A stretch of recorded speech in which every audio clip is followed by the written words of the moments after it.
Utkarsh Odisha make in Odisha conclave 2025 प्रस्तुति विषय आपण मानक माध्यम रे समग्र ओडिशावासी को मु जणाइबाकु जाउछि। यशस्वी प्रधानमंत्री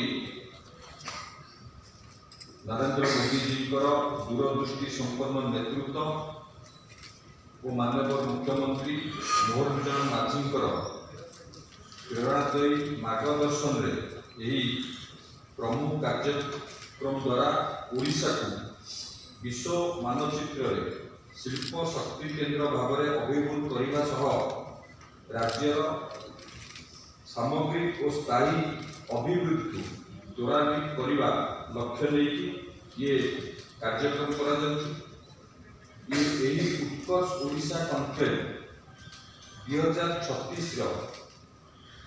उत्कर्ष ओडिशा कॉन्क्लेव आम जो समृद्ध ओडिशा गठन करने 2036 माननीय मुख्यमंत्री जो लक्ष्य रखिंट एवं यशस्वी प्रधानमंत्री जो विजन अच्छी 2047 सुधा भारत को एक विकसित भारत भाव गढ़ी तोड़ाई निश्चित भाव में साकार करने दिगरे ये एक गुरुत्वपूर्ण भूमिका निर्वाह कर उत्कर्ष ओडिशा एवं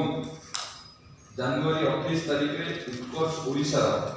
उद्घाटन समारोह माननीय प्रधानमंत्री नरेंद्र मोदी जी योगदान करने निश्चित भाव में आम समस्त ये एक गर्व और गौरव विषय। माननीय प्रधानमंत्री उपस्थित शिल्प अभिवृद्धि दिगरे ओडिशा गुरुत्वपूर्ण भूमिका निर्वाह कर स्पष्ट कर कार्यक्रम में केंद्र मंत्री धर्मेंद्र प्रधान जी, केंद्र मंत्री अश्विनी वैष्णव जी एवं केंद्र मंत्री जुएल ओराम जी जोगदेवे। योगदान द्वारा यही मान्यगण्य व्यक्ति योगदान द्वारा निश्चित भाव में ये कार्यक्रम गुरुत्व वृद्धि हम। आपण मैंने जानी खुशी हे मेक इन ओडिशा प्लाटफर्म रे उत्कर्ष ओडिशा प्लाटफर्म रे 7500 रु अधिक शिल्प प्रतिनिधि पंजीकृत कर जो पाखापाखि 16 रु अधिक देशर 100 रु अधिक आंतर्जातिक प्रतिनिधि एवं कूटनीतिज्ञ सामिल हेबे। आमर सहभागी देश सिंगापुर ऑस्ट्रेलिया एवं मालयेशिया से उन्नत ज्ञान कौशल आधारित विशेषता एठारे प्रदर्शन करेंगे। ओडिशा सहित गभीर सहभागिता को प्रोत्साहित करेंगे। यही कॉन्क्लेव रे जोगदुवा अन्य देशगुड़िक